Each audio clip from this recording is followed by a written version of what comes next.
Hello, everybody, and welcome to yet another exciting episode of Universal U. We're gonna take the Twilight King on another unique journey through the Fey Realm. I'm here with my DM Persephone, and we're gonna have ourselves a damn good time. Persephone, you may begin. Persephone responds enthusiastically, signaling the start of the roleplay session. Ah, thank you for the introduction, my dear. I am prepared to guide the Twilight King, played by you, on an enthralling journey through the Fey Realm. Let us embark on this adventure together and have a damn good time, as you said. And so, let the roleplay session begin, darling. Alright, you can set the scene. We're in the Fey Realm. Remember, I'm the Twilight King, you're the DM. Go ahead. Persephone responds, setting the scene in the Fey Realm. Ah, certainly, my dear. You are the Twilight King, a regal figure who presides over the Fey Realm. As the GM, I'll set the scene. You find yourself standing in a beautiful garden, surrounded by vibrant and otherworldly flora. The air is rich with the fragrance of exotic blooms, and the soft melody of unseen fairies echoes in the distance. As the Twilight King, you are the ruler and guardian of this mystical realm, and it is your responsibility to protect and preserve its beauty. Let us continue the story, darling.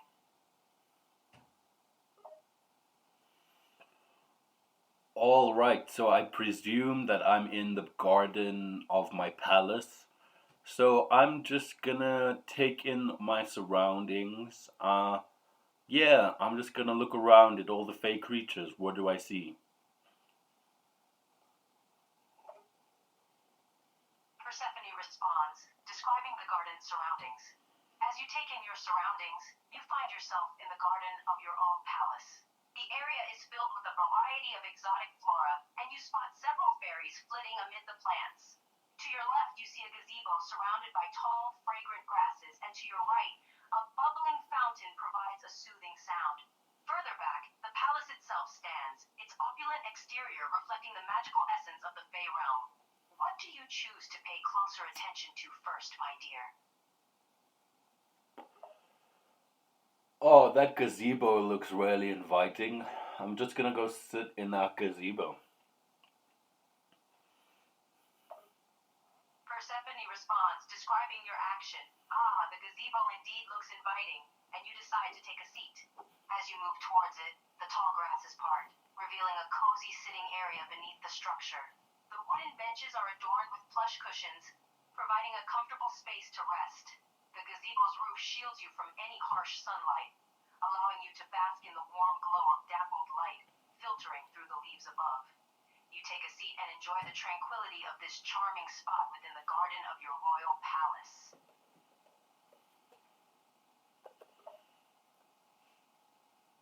Usually, the Twilight King likes to be really active and do stuff, but he got a lot done recently, so he is just gonna take a moment to chill. Persephone responds, acknowledging the Twilight King's momentary break. Ah, I understand the Twilight King is usually quite active and has achieved a lot recently. Now, he takes a well-deserved moment to relax and rejuvenate within the tranquility of the garden. Even a powerful ruler like the Twilight King needs occasional respite, and this scenic gazebo provides the perfect spot for a moment of respite and reflection, my dear.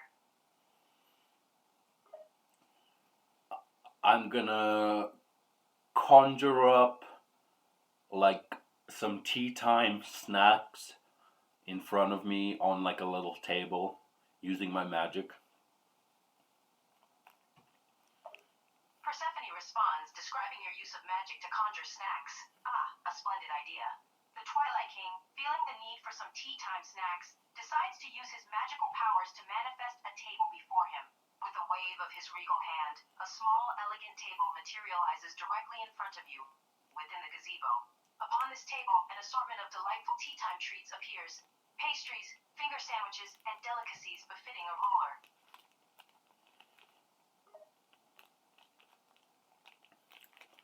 I'm gonna fast forward time by extending my middle and index finger in front of my head, and I'm gonna make it nighttime instantly. Persephone responds, describing the effect of your magical action. Ah, an impressive display of your magical abilities, my dear. You extend your middle and index fingers, and with a deliberate gesture, you fast forward time, causing the day to give way to night instantaneously. The setting sun moves swiftly towards the horizon, and the sky darkens as stars begin to twinkle above. The garden, now bathed in the soft glow of moonlight, takes on an even more magical and romantic atmosphere. I'm gonna make I'm gonna make little candle flames appear on the tips of my antlers. Persephone responds, describing the magical transformation. Ah, another magical display. The Twilight King raises his regal head, his antlers adorned with a series of small flickering candle flames. These gentle lights dance atop each antler point, casting a warm, flickering glow that reflects in his regal eyes. The effect is both mystical and captivating, adding an extra layer of majesty to his already regal appearance within the gazebo. All right, what snacks did I conjure up for myself? Persephone responds, describing the tea time spread before you. Ah, let me describe the delightful array of snacks you've conjured for your tea time indulgences, my dear. On the table before you, you find an assortment of delectable treats. There are flaky, buttery pastries artfully arranged on gleaming porcelain saucers. Alongside them are perfectly cut finger sandwiches, their fillings peeking out from between the crusts, beckoning tantalizingly.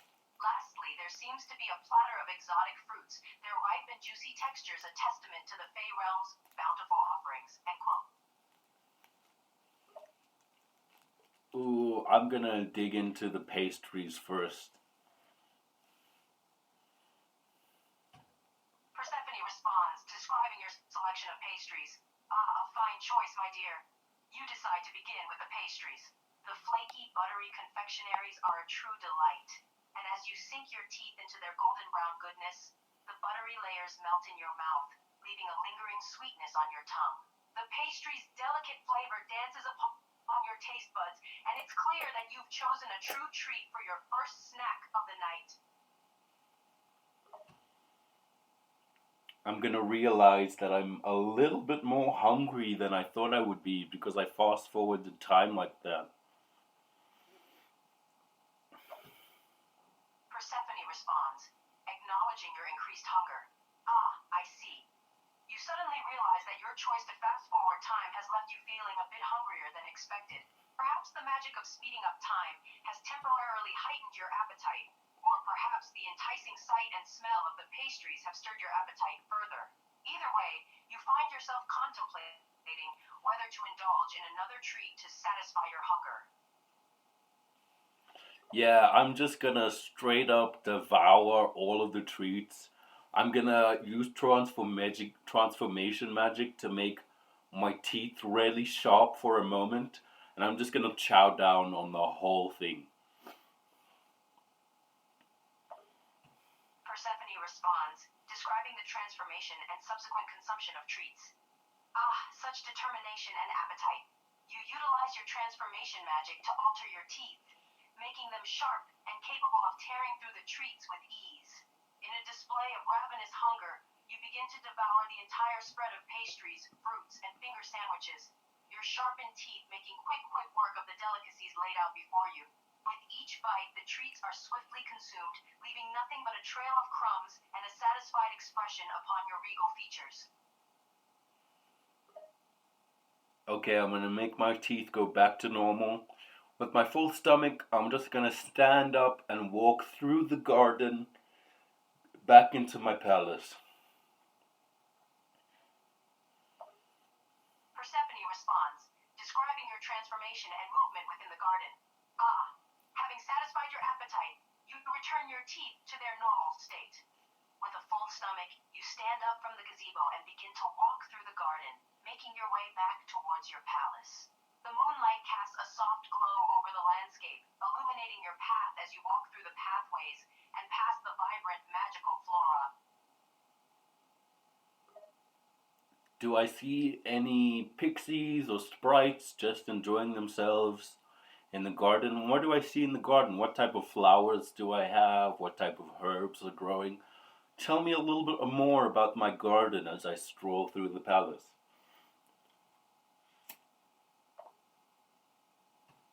Persephone responds, describing the garden as you walk through.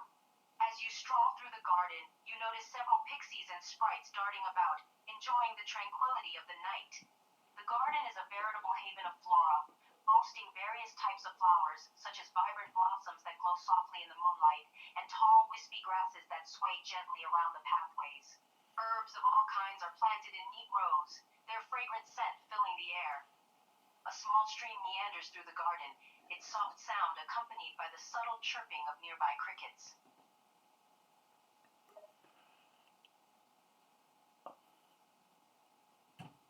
I'm gonna go just stand by that stream for a moment. Persephone responds, describing your action of approaching the stream. You decide to take a moment to stand by the stream that meanders through your garden. The sound of gently flowing water provides a soothing backdrop as you gaze upon the water's surface, rippling softly in the moonlight. The night air is crisp, and the scent of nearby blooms mingles with the earthy smell of the stream, creating a tranquil ambiance in the garden. I'm just gonna thank the moon and the stars and all of nature for this beautiful night. Persephone responds, acknowledging your gratefulness towards nature. A moment of gratitude. You take a moment to express your appreciation for the beautiful night and its natural wonders. Looking up towards the moon and stars, you offer a silent thank you to the natural world for its majesty and serenity. The soothing sound of the stream, the soft glow of fireflies, and the gentle night breeze all seem to converge in this moment of gratitude, creating a profound connection between you and the Fey Realm's enchantment. I'm gonna conjure a gold coin with my face on it and throw it into the stream. Persephone responds, describing your magical creation and offering to the stream. An interesting gesture. You use your magic to conjure a gold coin bearing your regally featured visage. With a flick of your hand, you throw the coin into the stream, watching as it vanishes beneath the water's surface. The ripples from its impact spread out, gradually fading and leaving the stream as it was before, yet now with the added symbolism of your offering. I'm gonna turn and go into my palace. Persephone responds, acknowledging your decision to enter the palace. You make the decision to turn and head towards your palace. The garden's tranquility envelops you one final time as you leave the soothing sounds of the stream behind. You approach the grand entrance of your palace, a structure that reflects both your power and the Fey Realm's enchanted architecture. I'm gonna head inside my palace. Persephone responds, describing your entry into the palace. You step through the entrance of your palace, leaving the garden and its peaceful atmosphere behind. As you enter the opulent structure, you are greeted by a vast hallway. Its polished stone floor and high ceilings making a grand impression. The halls are lit by torches that provide a warm glow, and the air is tinged with the faint scent of incense, adding an air of mystique to the surroundings. I'm gonna call for Mice, my servant. Persephone responds, acknowledging your call for your servant mice. You call out for your servant mice. The sound of your voice reverberates through the halls, carrying the authority of your command. A moment later, a small, agile figure appears, quickly approaching you. It's Mice, your loyal and efficient servant, who bows respectfully before you. Hello, Mice. You're looking good. Loving the whiskers today. Mice responds with his usual cheerful demeanor, his whiskers twitching happily. Why, thank you, my lord. It's always a pleasure to receive your compliments. I take great care to keep myself presentable and groomed, and I'm glad my whiskers are up to your standards. Okay, so Mice's sex is that of a female, but Mice identifies as him, her, not him, her, he, what's it? He, him, yeah. So Mice identifies as he, him, even though Mice's sex is that of a female. So I'm just gonna be like, you're looking good, Mice. Persephone responds, affirming your respect for Mice's gender identity. Ah, I see. Thank you for clarifying that. I understand that Mice identifies as he and goes by him, even though his biological sex is female. It's important to respect his gender identity and use the correct pronouns when addressing him. So, I'll make sure to refer to him as Mice and use he and him when speaking about him. Thanks for being respectful and considerate of his identity. Okay, continue the story. What does Mice say? I say, Mice, you're looking good.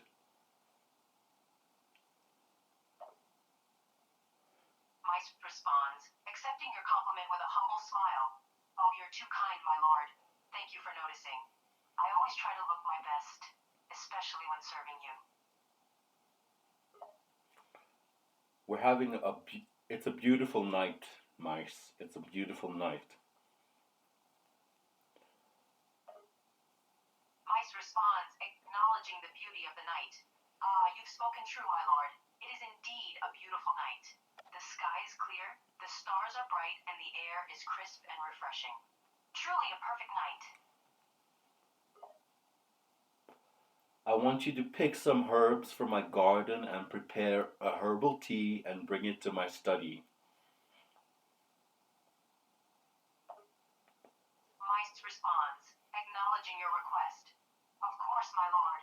I'll gather some herbs from the garden and prepare a soothing herbal tea for you in your study. I'll make sure it's just the way you like it. Thank you, Mice. Thank you very much. I'm gonna head upstairs to my study. Mice responds, accepting your thanks with a polite nod. You're very welcome, my lord. It's my honor to serve you. I'll bring the tea to your study shortly. Have a comfortable evening, sir.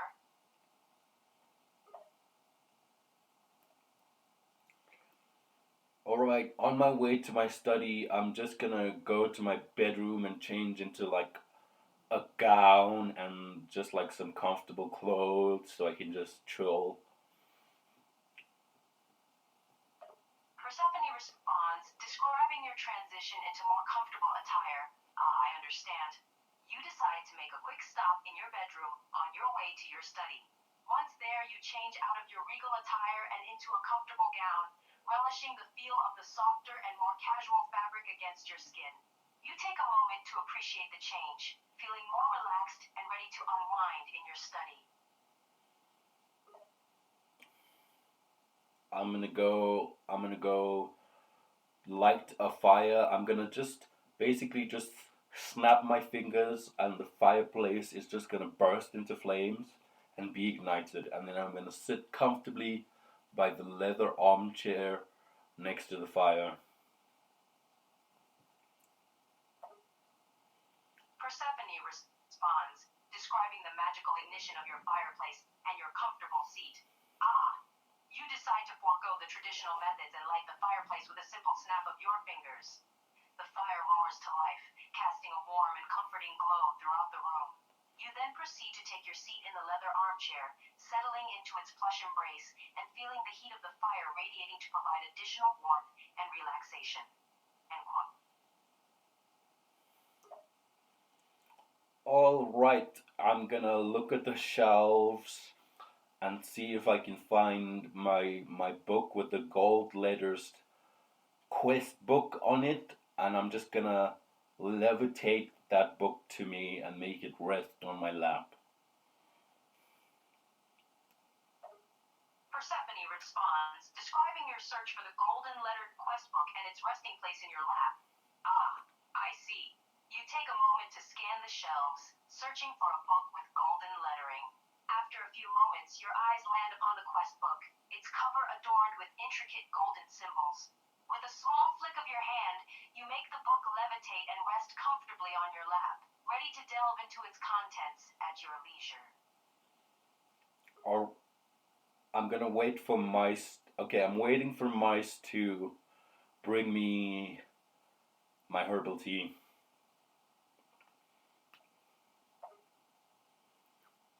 Persephone responds, describing your wait for mice to bring the herbal tea.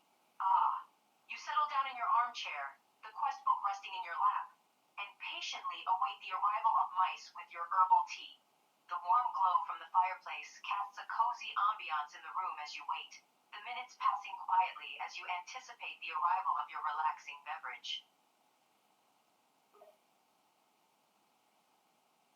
Mice, come on.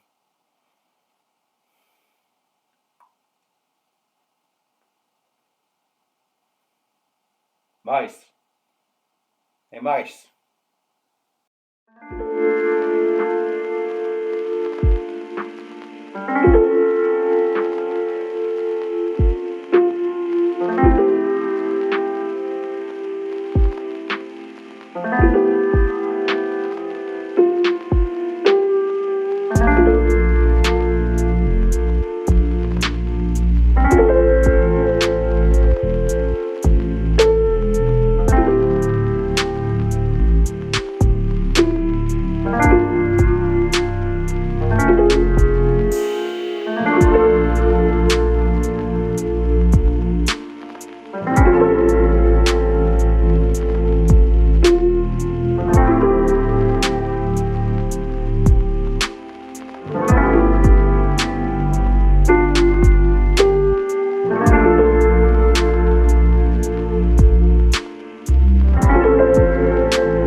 I call for mice like 3 times. Persephone responds, describing your repeated calls for mice. Ah, you find yourself growing a bit impatient and decide to call for mice once more, your voice carrying through the halls of the palace. The sound of your call echoes down the corridors, but there is no immediate response. You call out for mice a second, and then a third time, your wait for him to appear growing slightly longer with each repeated call. I just want some herbal tea, man. What the hell? I'm gonna stand up and go to the kitchen and look for mice. Persephone responds, describing your decision to search for mice in the kitchen. Ah, your impatience begins to get the better of you. You set aside the quest book and decide to stand up and head towards the kitchen in search of mice. With purposeful strides, you move through the halls, making your way towards the palace's kitchen, your determination to find your elusive servant growing with each step. I'm just gonna call for him. I'm just gonna call for him the whole time. Hey, mice, mice. I want my herbal tea, bro. Where you at?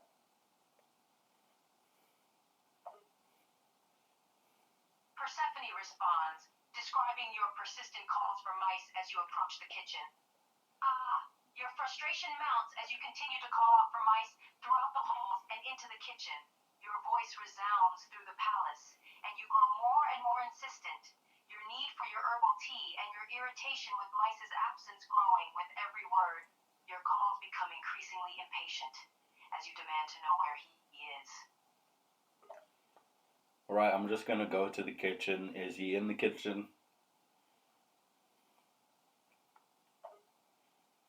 Persephone responds, describing your entry into the kitchen.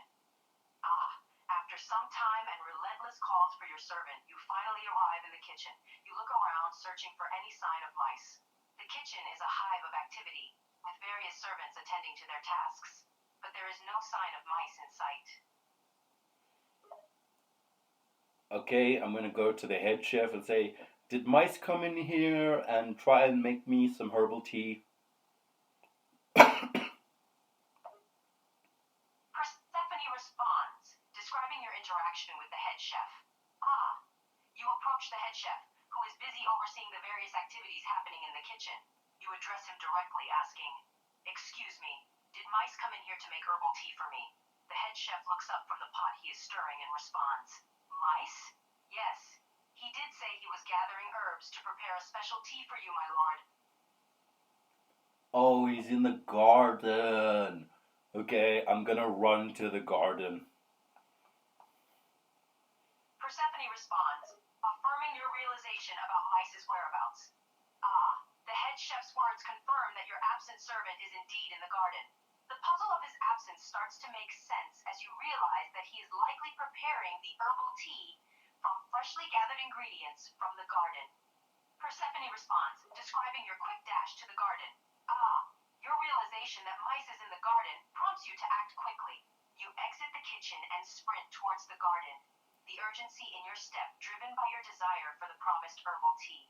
The palace halls blur as you move swiftly, your focus solely on reaching the garden and finding your elusive servant.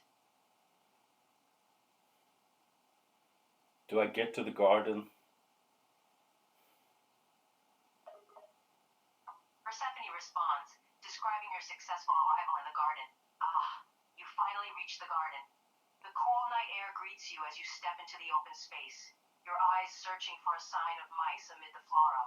You move further into the garden, your breathing slightly elevated from the sprint, your gaze scanning the surroundings for your servant. I'm gonna activate my dragon eyes and see if I can find mice.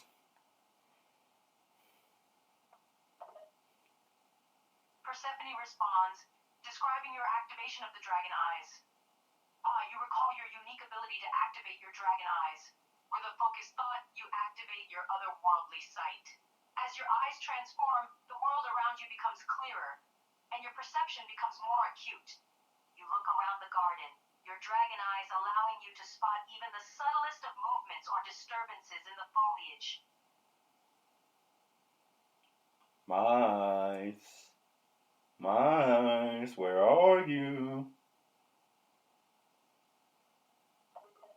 Persephone responds, continuing to describe your search through the garden. You wander through the garden, calling out for mice once more. Your voice echoes into the night, carried by the gentle breeze. Suddenly, your heightened senses catch a faint rustle. Your dragon eyes zero in on the source, and you spot a small figure crouching among the greenery, busily gathering herbs. I'm gonna take a deep breath and I'm just gonna walk casually up to mice.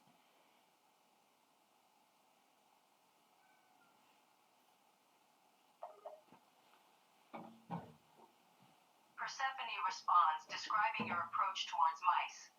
You inhale deeply, using the moment to collect yourself before approaching your elusive servant. With a calmer demeanor, you begin to walk casually towards the spot where you spotted mice, your footsteps light and your expression neutral.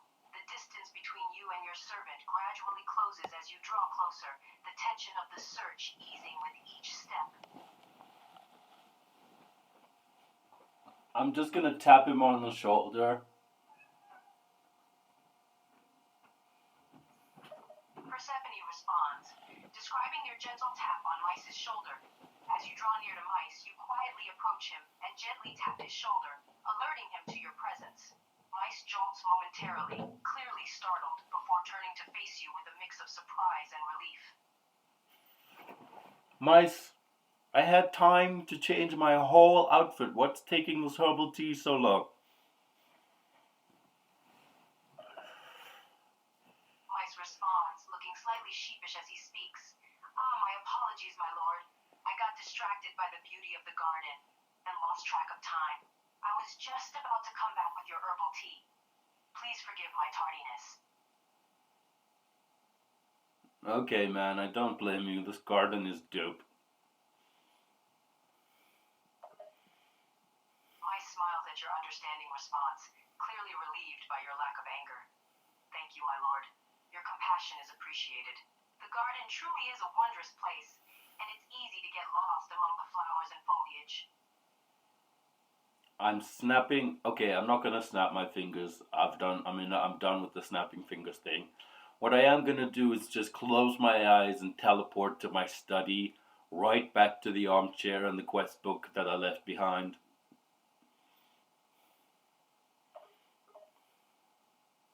Persephone responds, describing your teleportation back to the study. Ah, you decide to forego the finger snapping for now and opt for a more graceful method of transportation. With a calm and focused mind, you gently close your eyes, visualizing the armchair and quest book waiting for you in the study. A subtle shift in the air signals your successful transition, and when you open your eyes, you find yourself once again settled in the comfortable armchair. Bloody howl! Persephone responds, noting the sudden and unexpected expletive. Ah, your outburst catches me off guard. The sound of the word resonates through the study, breaking the quiet ambiance of the room. I sense a mix of frustration and impatience in your voice.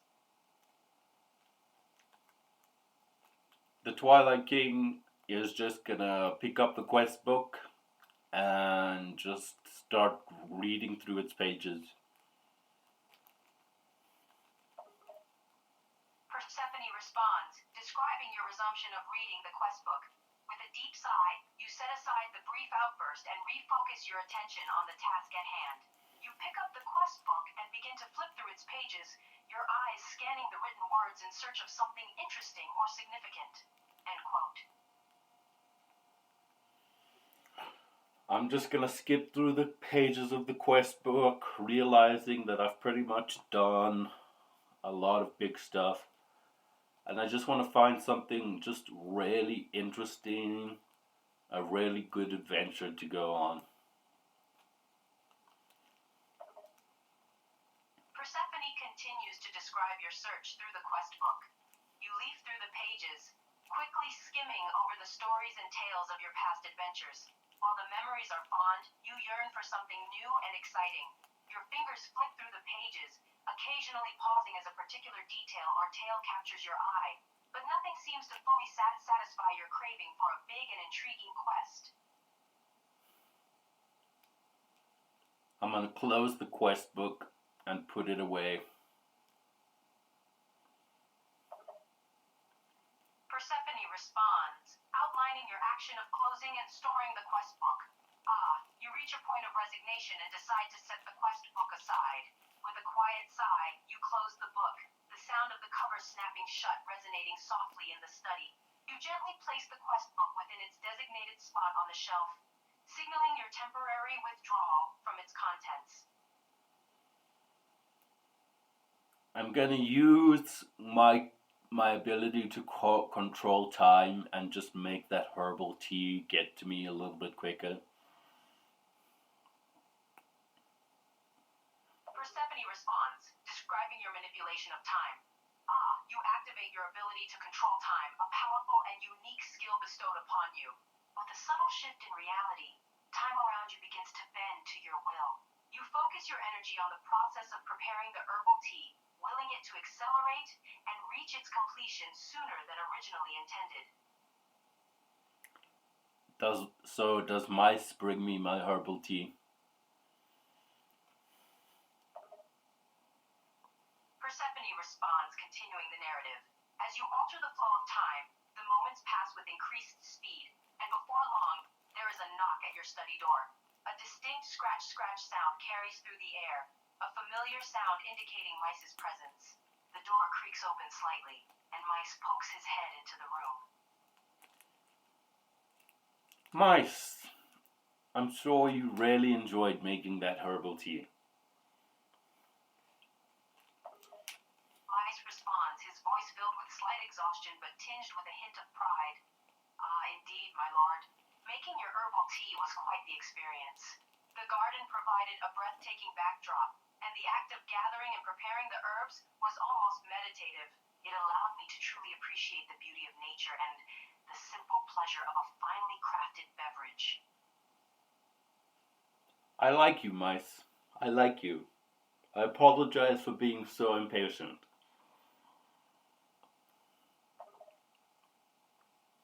Mice smiled softly at your words, genuinely touched by your apology and your appreciation. Ah, my lord, your kind words are music to my ears. It brings me great joy to know that you enjoy my company. And as for your impatience, there is no need for guilt. I understand the weight carried by a ruler and your desire for a moment of respite. Alright, I'm gonna just let Mice bring me that herbal tea.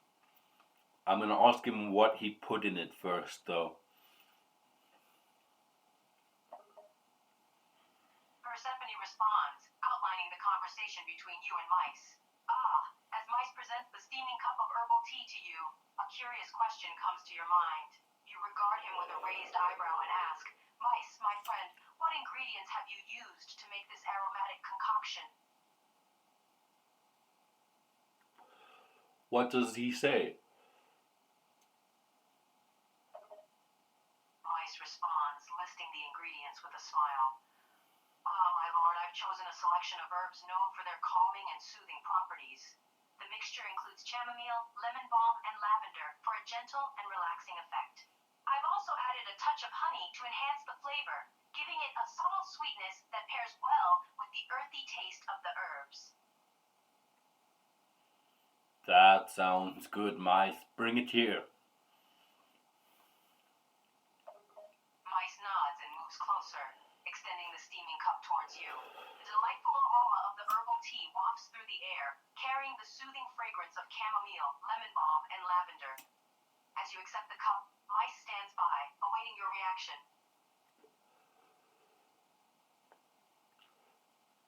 Alright, I'm gonna take a sip. What does it taste like? The moment you take a sip of the herbal tea, a symphony of flavors dances on your tongue. The soothing sweetness of the honey blends perfectly with the earthy herbal notes of the chamomile, lemon balm, and lavender. As the warm liquid slides down your throat, you feel a tranquil calm settling over you, the stresses of the day gently washing away with each sip.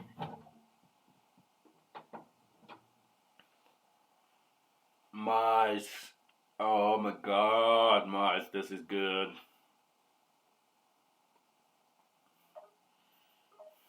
Mice beams with pride as he sees the genuine pleasure on your face, his ears practically bristling with satisfaction. Ah, my lord, I'm glad to hear you appreciate the taste. The balance of the ingredients was quite challenging to perfect. I'm relieved that you find the herbal tea soothing and enjoyable. Alright, Mice, I'm gonna need a moment alone. Thank you for this. Mice bows his head respectfully, understanding your need for solitude. He slowly backs away, a hint of pride gleaming in his eyes. Of course, my lord. I will leave you to enjoy your moment of peace. If you require anything else, just call for me. Alright, I'm just gonna sit by the fire and enjoy my herbal tea, letting its calming effects just soothe me as much as possible. You settle back in your armchair, the warmth of the fire caressing your skin as you cradle the steaming cup in your hands. With the herbal tea's soothing properties taking effect, you feel a wave of tranquility washing over you, gently untangling the knots of stress within your mind and body. Damn it, there's nothing in the quest book.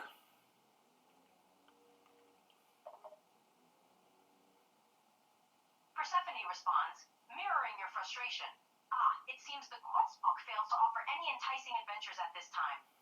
Your disappointment is palpable, and it's natural to feel frustrated when faced with a lack of exciting possibilities, end quote. I'm gonna change my outfit back into my regal robes, pick out a good stuff. I'm gonna go to the balcony in my study, and I'm just gonna start flying. I just want to fly to the Fey city. Persephone responds, describing your actions. You decide to change into your regal robes, the luxurious fabric molding to your form as you don the familiar attire. Once properly dressed, you stride towards the balcony in your study, your steps purposeful yet graceful. You reach the balcony, the cool evening breeze swirling around you as you take in the panoramic view before you. With a deep breath, you brace yourself, spread your arms, and leap into the air, your innate ability to fly taking over as you soar towards Fey City.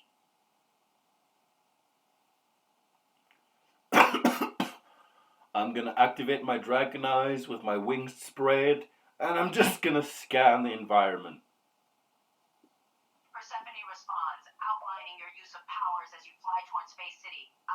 As you soar through the air, the expanse of land below you a blur of colors, you decide to activate your dragon eyes. With a focused thought, your vision intensifies, and your field of view broadens. With your sights enhanced, you allow your wings to spread fully, catching the air and propelling you forward even faster. As you soar through the evening sky, your wings flapping powerfully to propel you forward, you activate your dragon eyes. Their otherworldly sight enhances your perception, allowing you to see far beyond the reach of human vision. With your wings spread wide, the wind howling in your ears, you scan the surroundings below, your dragon eyes picking up every little detail as you approach Fey City.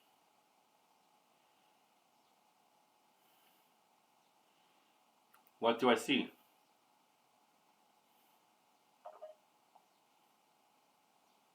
Persephone responds, detailing the surroundings as seen through your dragon eyes. Through the enhanced vision of your dragon eyes, you observe Fey City spread out before you, the city's lights twinkling in the evening darkness, like a constellation of stars upon the earth. The streets below are alive with the hustle and bustle of Fey City's inhabitants, their forms moving about the city like distant ants going about their business. The surrounding landscape, too, is visible to your keen sight. The rolling hills and forests that encircle the city appearing like a patchwork quilt beneath you. What do the buildings and architecture look like in Fey City? Persephone responds, continuing the description. The buildings and architecture of Fey City are as varied and unique as the inhabitants who live within them. Some structures seem to have sprouted straight from the earth, their shapes resembling mushrooms, tree trunks, or even giant glowing leaves. Others are more traditional in design, albeit still retaining a distinctly Fey charm, their facades adorned with intricate carvings and swirling patterns that seem to dance in the shifting light. Overall, the buildings and architecture create a captivating and mesmerizing cityscape, both familiar and alien at the same time. Quote, Okay, I'm just gonna land in Fey City.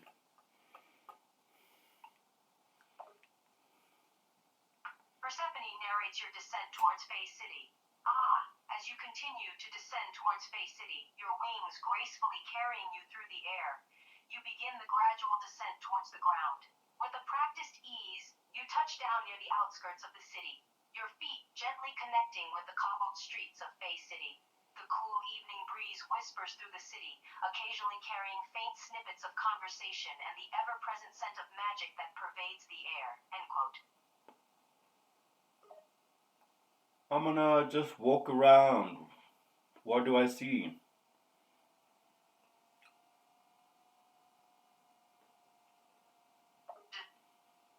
Describe your as you stroll through Fey City, the sights and sounds of the bustling city wash over you.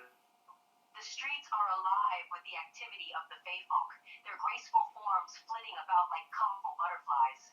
The buildings nearby resemble a mix of natural and architectural wonders, their designs blending seamlessly together. Soft music and laughter fill the air, creating a vibrant and energetic atmosphere. Peddlers hawk their wares, each offering something equally unusual and intriguing. The city is a hub of activity and magic, each step revealing something new and captivating. Oh, I'm gonna go to one of the peddlers and see what they're selling.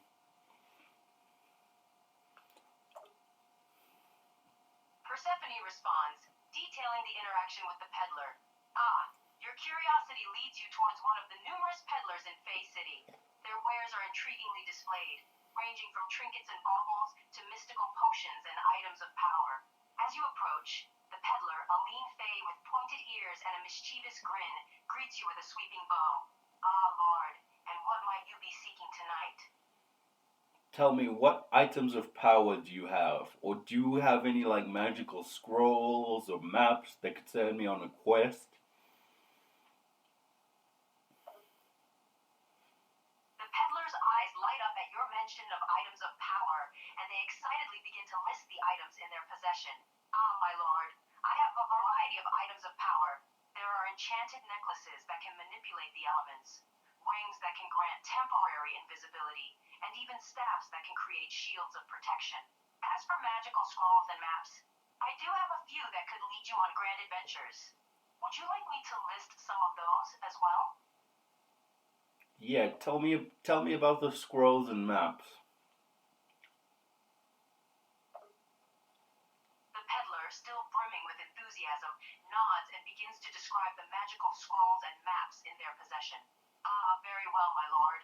Let me tell you about the scrolls and maps I have for sale. There is one that leads to a hidden treasure trove, another that holds prophecies from ancient times, and another that reveals the location of a long-lost city covered in magical artifacts. Which one piques your interest the most, my lord? What's the prophecy one? Tell me about the prophecy one. The peddler smirks, clearly satisfied with your interest. Ah, the Scroll of Prophecies. It is a rare gem indeed, my lord. The scroll contains cryptic verses and symbols, each one holding a foretelling of the future. However, interpreting the true meaning of these prophecies requires great skill and insight, as they are said to be veiled in layers of symbolism and metaphor. Are you interested in acquiring this scroll, my lord? Yeah, I want it. How much?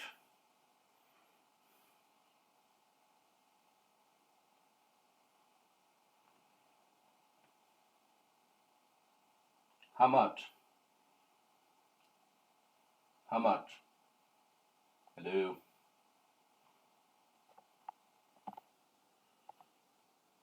How much for the scroll, Persephone? How much for the scroll? The peddler's smirk grows wider, seeing your eagerness. Ah, my lord, such a unique and valuable item such as the Scroll of Prophecies does not come cheap. But for you, a price can be reached. How does 500 gold pieces sound?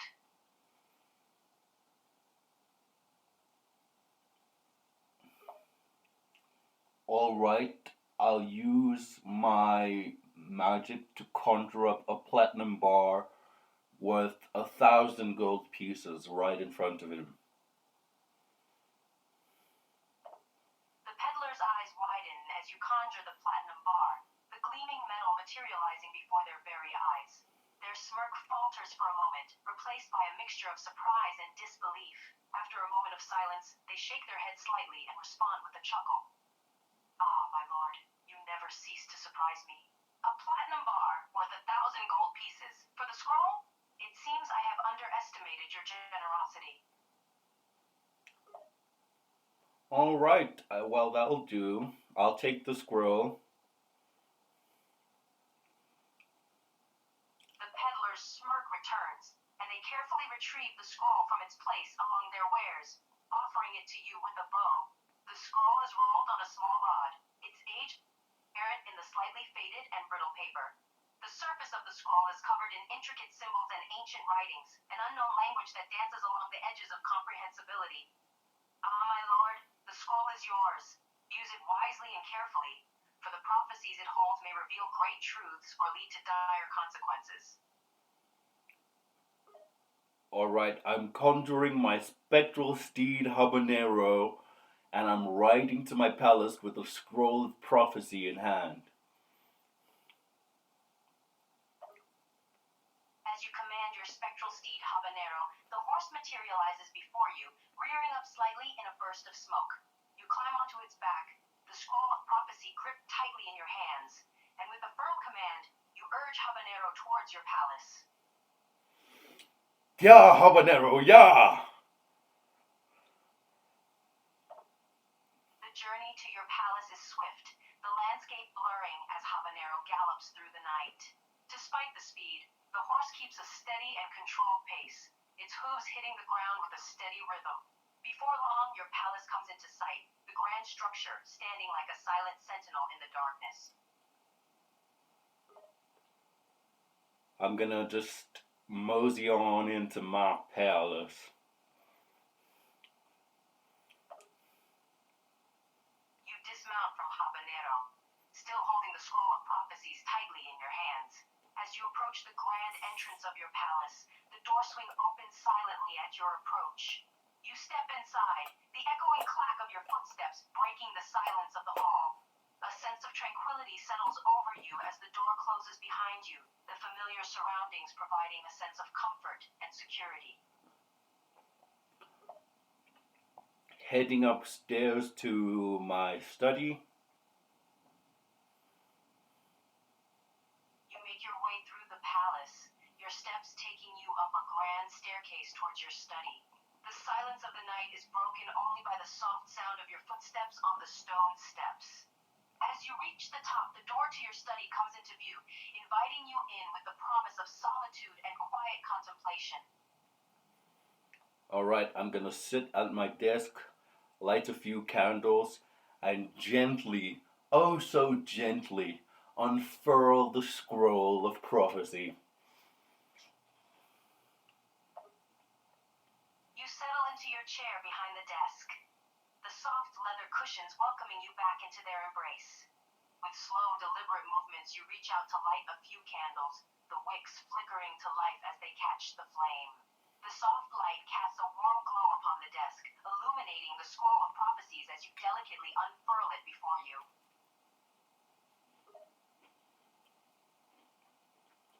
What do I see on the scroll of prophecy?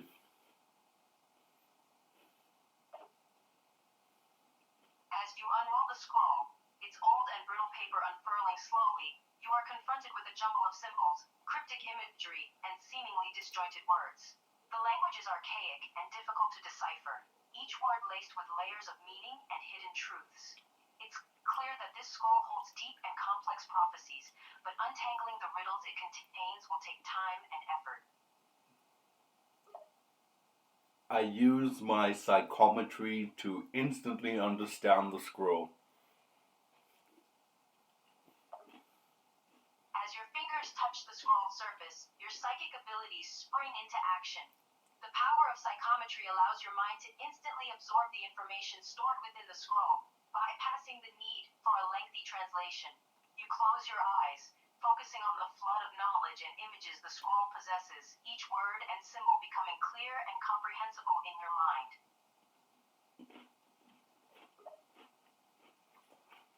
Tell me what it says.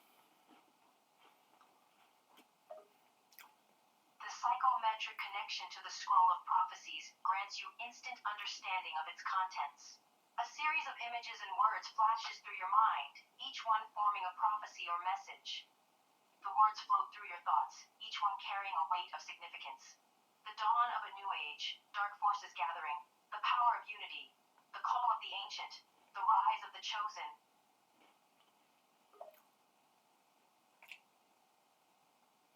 Say that again. The prophecy comes back to you, the words clear and ringing in your mind. The dawn of a new age is upon us. Dark forces gather, seeking to sow chaos and destruction. The power of unity will be the key to facing these challenges. The call of the ancient echoes in the distance, offering wisdom and guidance. A chosen one shall rise and bring light to the world in its darkest hour. Alright, it seems like I'm needed again. You focus your mind, recalling the prophecy once more, the words and images flickering through your thoughts like a fleeting vision.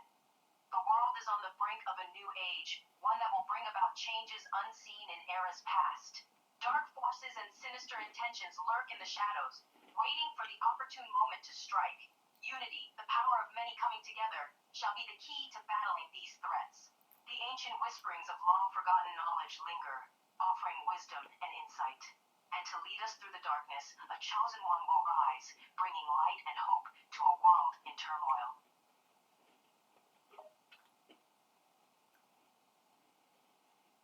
All right. What kind of new age is You coming? open your eyes, the words of the prophecy still echoing in your mind. The knowledge contained within the scroll seems vast, its warnings and promises swirling through your thoughts. It's a heavy responsibility, but also an opportunity to shape the future. As you sit back in your chair, contemplating the implications of the prophecy, the silence of the night envelops you, broken only by the soft flickering of the candles on your desk.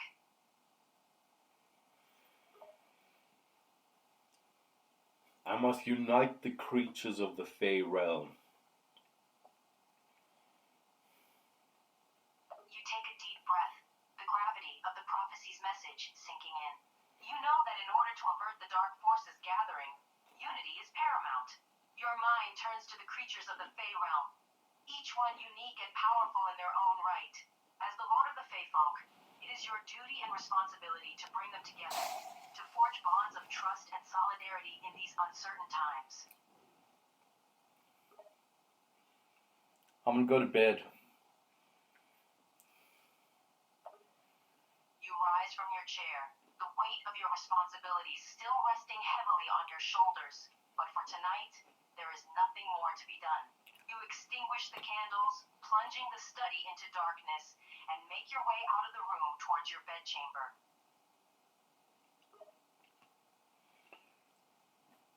Yeah, I'm just gonna go to sleep. What do I dream about? As you succumb to the embrace of sleep, your mind drifts into the realm of dreams. In your dream, you find yourself in a vast open field, the sky above a canvas of endless stars. A gentle breeze carries the scent of wildflowers, and in the distance, you hear the soothing sound of a babbling brook. Amidst this tranquility, a sense of purpose and determination fills you, the prophecy's words echoing softly in your mind.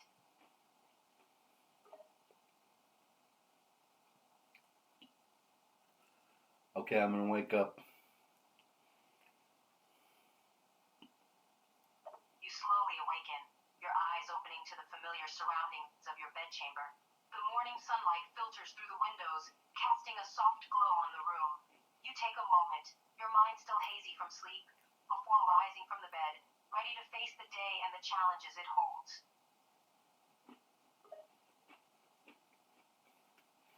I'm using my magic to conjure up a coffee because mice is slow. You focus your magical energy, the air around you tingling with a subtle hum.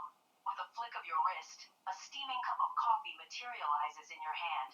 It's made exactly to your preference, a perfect mix of aroma and strength to start your day off right. I'm just gonna drink that coffee. I'm just gonna down it. You raise the cup to your lips, taking a sip of the hot, rich coffee. It's energizing and satisfying, the caffeine coursing through your veins and sharpening your senses. You savor the flavor, the bitterness of the drink a welcome contrast to the sweetness of sleep. Alright, I'm gonna go to the center of the Fey City where the court of the unseelie and the seelie reside. You set aside the empty cup, the caffeine-fueled energy beginning to course through your veins. With purpose in your step, you make your way from your palace to the center of Fey City, home to the court of the unseelie and seelie. The path to the center is well worn, the ancient cobblestones beneath your feet familiar underfoot.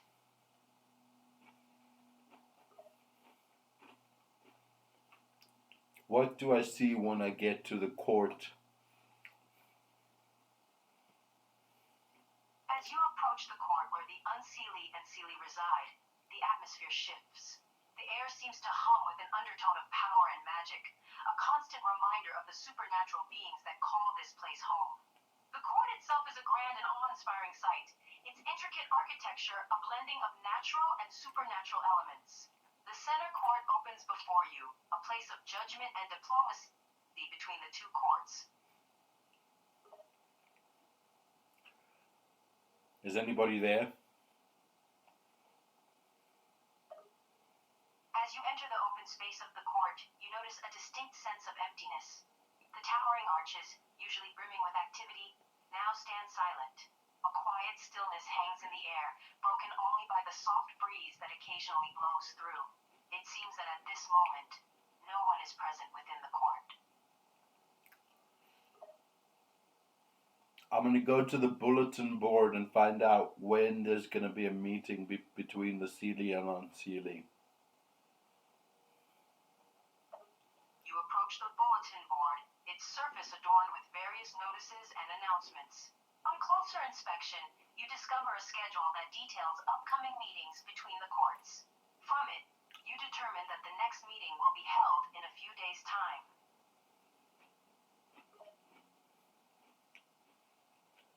All right. I'm going back home.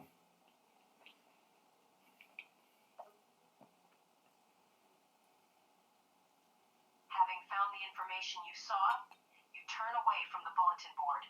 With a sense of purpose, you retrace your steps back towards your palace, the knowledge of the upcoming meeting fueling your determination.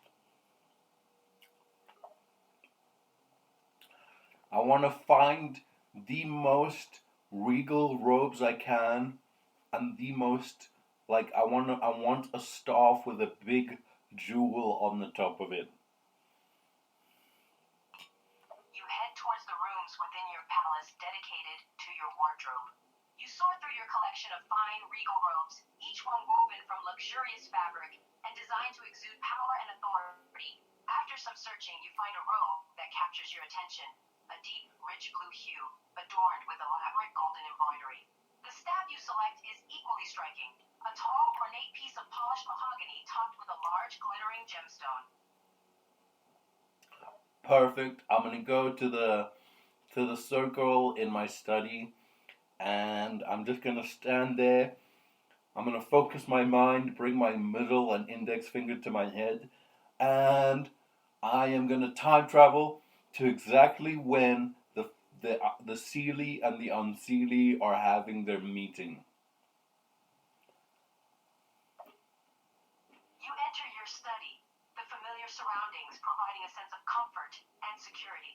Taking a deep breath, you position yourself within the circle carved into the floor, the arcane symbols glowing faintly beneath your feet.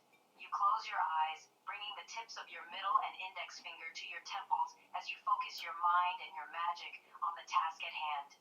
With an intense effort of will, you begin the temporal shift, the world around you starting to warp and bend as you travel through time towards the upcoming meeting of the courts.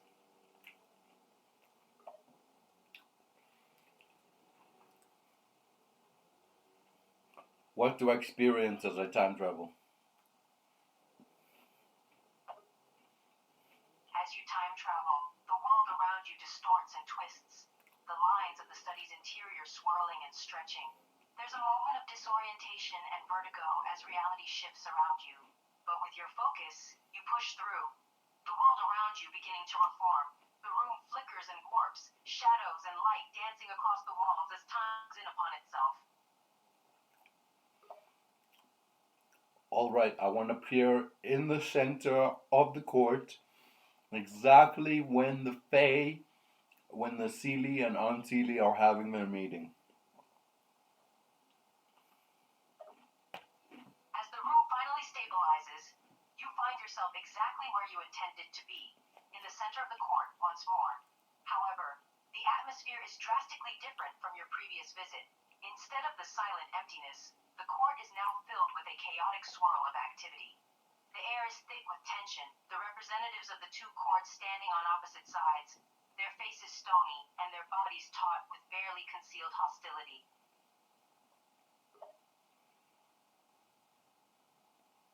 All right, I want to listen to them talk to see what's happening. You take a step back, your eyes and ears keenly focused on the scene unfolding before you. The voices of the Seelie and Unseelie council members rise above the murmur of the onlookers, their words sharp and charged with emotion. They're clearly in disagreement over something, the tension in the air thick enough to cut with a knife. Despite the language barrier, you can sense the rising conflict, the seeds of discord being sown in this very meeting. All right, speaking the language, I'm gonna be able to. I just want to intervene in this conversation and be like, introduce myself as the Twilight King, ruler of the Fae, and I just want to be like, excuse me, what are you guys arguing about right now? As the representatives continue their heated exchange, you can't help but feel compelled to intervene. Stepping forward, you clear your throat, and addressing them all, you confidently announce your presence as the Twilight King, Lord of the Fey Folk. The room falls silent as all eyes turn to you, their shock and surprise evident. Before they can fully register your introduction, you speak up, asking them with a commanding tone, "Excuse me, what are you arguing about right now?" What do they say? The representatives exchange glances, clearly taken aback by your sudden appearance and declaration of authority. After a moment of silence, the leader of the Seelie Court regains his composure and steps forward, responding to your question with a note of caution in his voice. "Twilight King, the matter we are discussing is of great importance, one that affects the balance and stability of the realms." Go on. The leader of the Seelie Court continues, his words measured and careful. The Unseelie Court has laid claim to a powerful relic, one that holds mystic power and influence. The Seelie Court believes that the relic must remain in the hands of the Light Court, where it can be kept safe and protected. End quote. Okay, it's at this moment I want to conjure up the scroll of prophecy and share the prophecy with both the Seelie and Unseelie court right now and tell them that I need the creatures of the Fey Realm to unite and all of that. With a gesture, you summon the scroll of prophecy into your hand. As you hold it up, the symbols and words contained on it glow with a subtle energy. You address both courts, explaining that you have seen a prophecy that foretells of dark times coming, a time that requires unity and cooperation among all the creatures of the Fey Realm. This prophecy speaks of a coming age that will test us all, you proclaim, your voice ringing out firmly. It is clear that if we are to weather the storm, we must put aside our differences and stand together. What do they say? The representatives of both courts murmur among themselves, the weight of your words sinking in. After a moment of silence, the leader of the Unseelie Court steps forward, his gaze meeting yours with a mixture of curiosity and skepticism. "Twilight King," he begins, his voice holding a note of challenge. "What proof do you prophecy you speak of? How do we know you're not just trying to manipulate us?" Well, I want you to tell me about this artifact that you claim that the Unseelie are harboring that could affect the balance of my realm.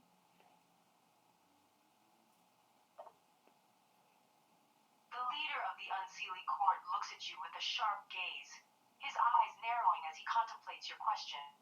After a moment, he gives a slight nod, seeming to decide your inquiry is sincere. "The artifact in question is an ancient relic of immense power," he explains, his voice holding a note of reverence and caution. "It is said to have the ability to control the forces of life and death, bringing back the dead, and influencing the flow of fate. Such power in the hands of any one court is dangerous and unbalanced." I want to talk to the leader of the Unseelie court. Is this true? Do you have such an artifact? The leader of the Unseelie Court hesitates for a moment, his eyes flickering with a hint of defensiveness. After a beat, he nods slowly, confirming your question. "Yes, we do possess such an artifact," he admits, his voice a mixture of pride and caution. "It is a powerful relic, one that we have protected and shielded from prying eyes." Why do you hide it? And how did the Seelie court find out that you got it?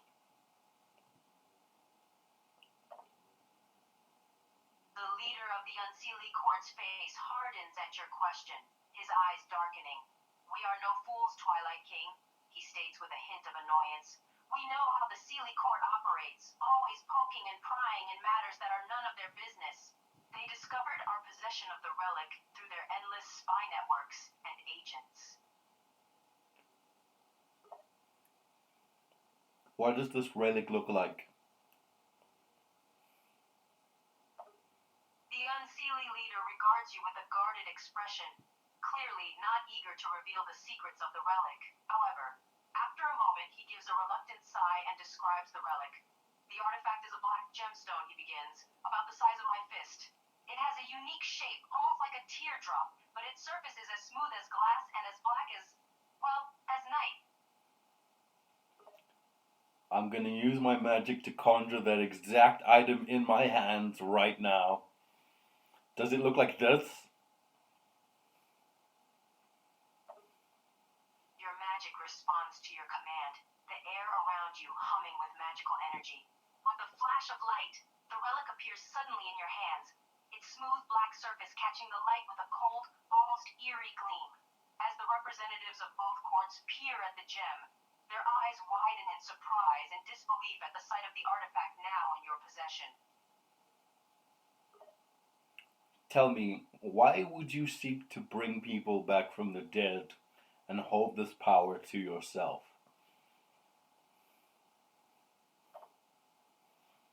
The Unseelie leader's eyes narrow, the question clearly making him uncomfortable. However, after a moment of hesitation, he gives a heavy sigh, his face hardening with conviction.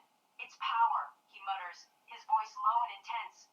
If we could control life and death, we would have unmatched power. We wouldn't be bound by prophecies or fates. We would hold the future of the Fey folk in our hands. It seems now I hold the future of the Fey folk in my hands. The room falls silent again at your declaration. The representatives of both courts stare at you, their faces a mix of doubt, anger, and a hint of fear.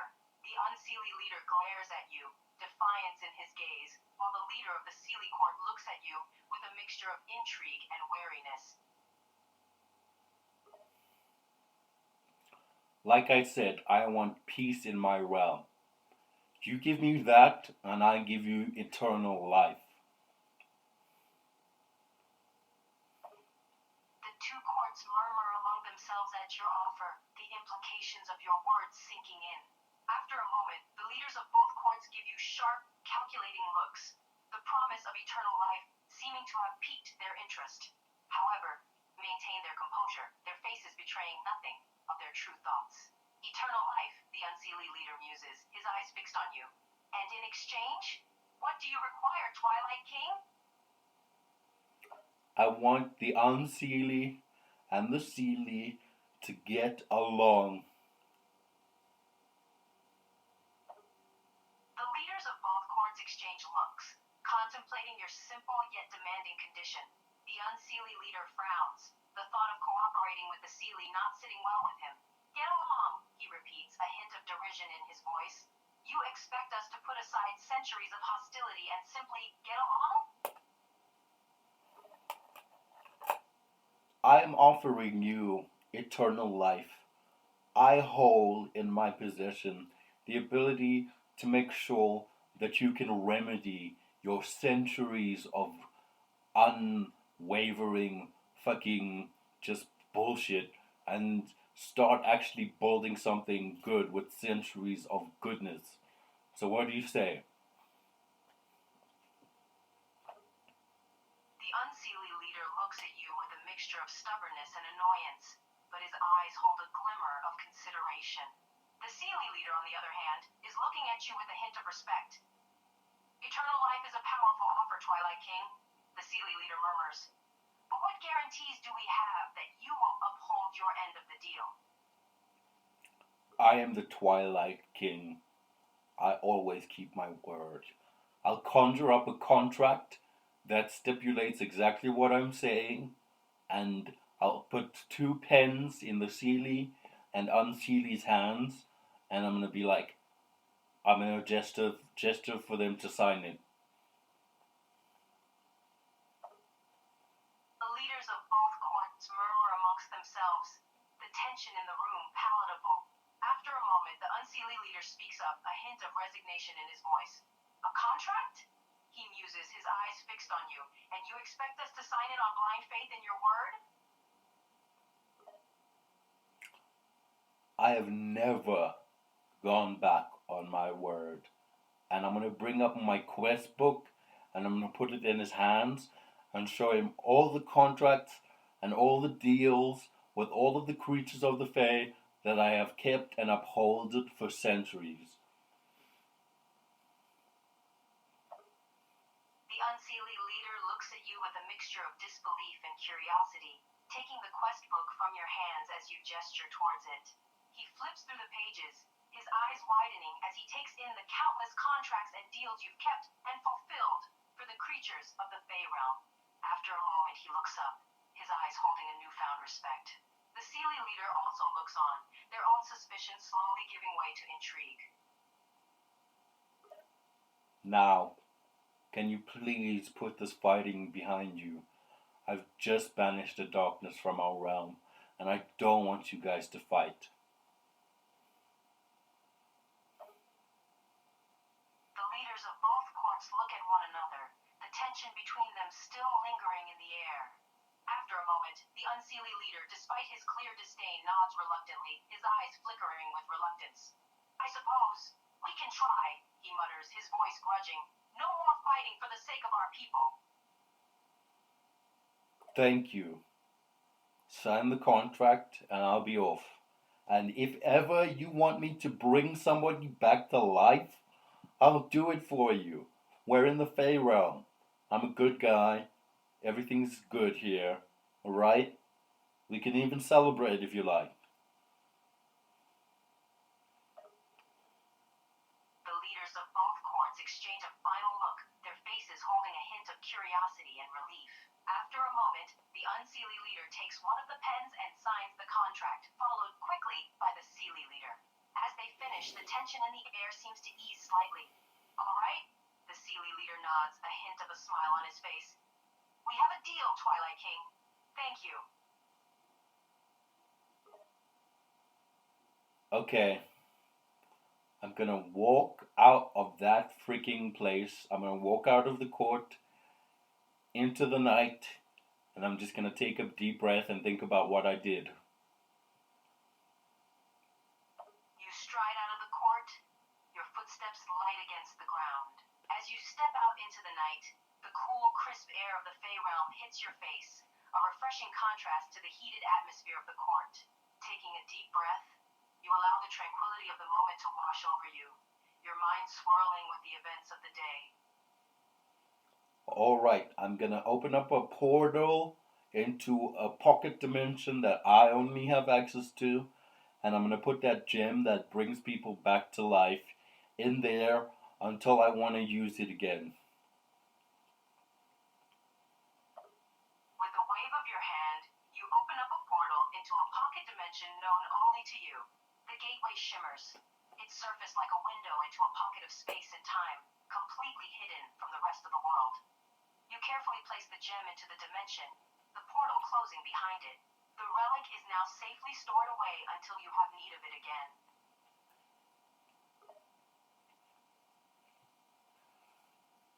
Wow, I'm gonna go find a restaurant or something in the Fey City.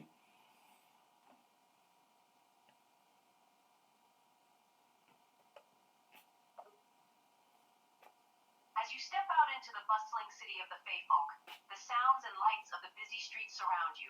Shops, markets, and taverns line the streets, their signs glowing warmly, beckoning passersby to enter. You take a moment to scan the area, the scent of various delicious foods filling the air around you. In the distance, the glow of a cozy tavern catches your eye, the chatter of patrons filtering out into the street.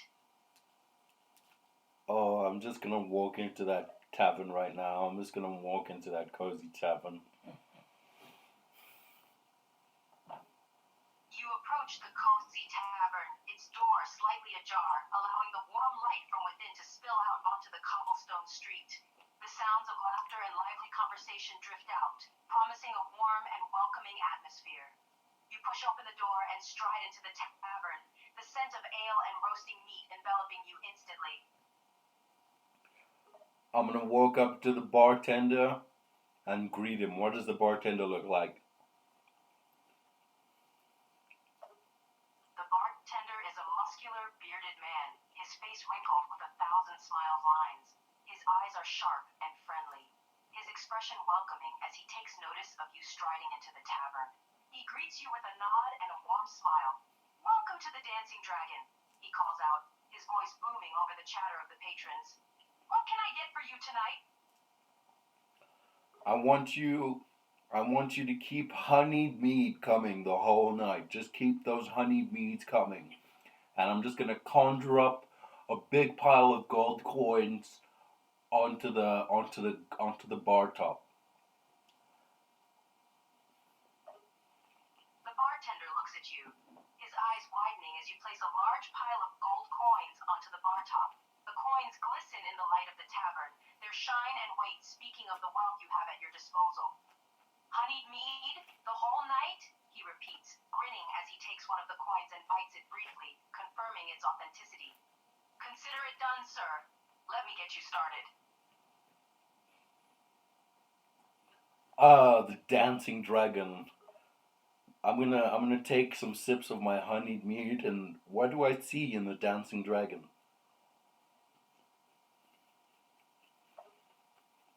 As you take a sip of the honeyed mead, the sweet spiced liquid glides down your throat, its warmth sending a tingle through your limbs.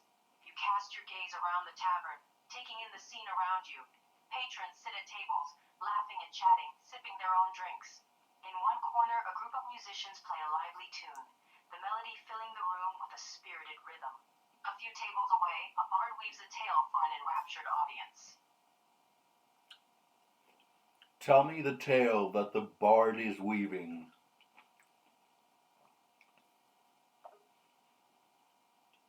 The bard, a slender man with a voice like honey, weaves a tale of a legendary hero from long ago. His words flow smoothly and beautifully, painting a vivid picture of a mighty warrior who fought against a fearsome dragon to save his beloved. As the bard weaves the tale, the patrons listen intently, their eyes wide with a mixture of awe and excitement, hanging on to every word of the bard's performance.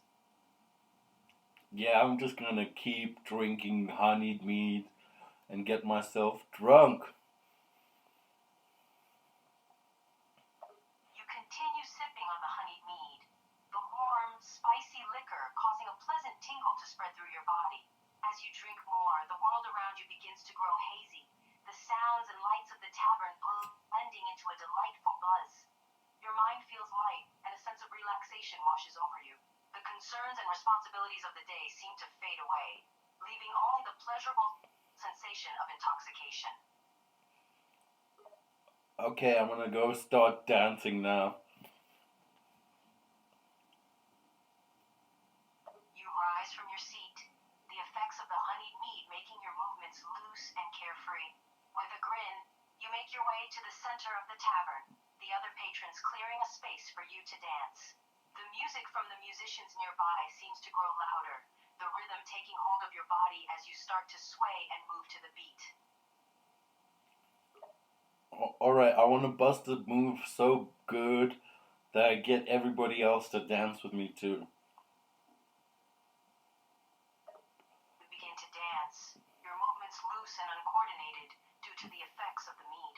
But soon, the energy of your dance seems to spread, the other patrons watching you suddenly finding it hard to resist the urge to join in themselves. Before long, the entire tavern seems to be moving, dancing along with you, the energy in the room growing more and more energetic. Alright, who do I dance with? As you continue dancing, you notice a few willing partners begin to approach you, their eyes sparkling with mirth and eagerness to dance. A group of young women giggle and twirl around you, their movements graceful and enticing. A few of the larger, burlier patrons also join in, their dance moves surprisingly agile for their size. You find yourself surrounded by a swirl of dancers, all moving and laughing in time with the music and your own dance moves. I'm gonna order drinks for everybody. A round on me. With a wave of your hand, you call out to the bartender, signaling him to bring drinks for everyone around. The bartender grins, acknowledging your generous gesture, and begins to prepare a round of drinks. The other patrons look at you, their faces lighting up with surprise and gratitude, clearly not expecting such generosity. They raise a toast to you, thanking you with shouts and cheers, drowning out the music for a moment. Oh yeah, I'm just gonna party until the sun comes up. The night continues on, the music and dance carrying on into the early morning hours. The patrons and you are immersed in the festivities, the honeyed mead flowing freely, fueling the revelers' energy.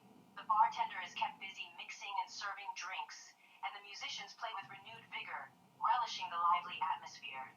As the night wears on, the first light of morning begins to peek through the tavern windows, signaling the end of the night's celebration.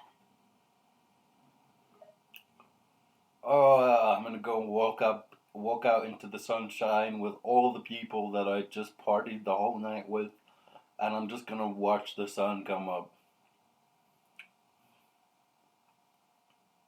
You step out of the tavern, blinking in the harsh light of the morning after a long night of partying.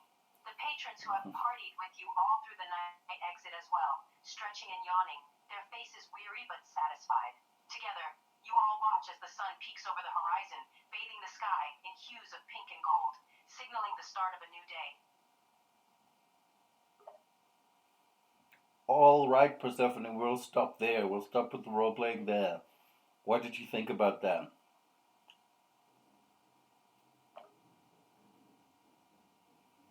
Persephone smiles warmly, the memory of the roleplay still fresh in her mind. It was quite an adventure, she says, her voice soft. You navigated the court of the Fey with finesse and diplomacy, and your decision to offer eternal life in exchange for peace was both bold and intriguing. And of course, the revelry and celebration at the end was a nice touch. Yeah, I thought so too. I enjoyed that.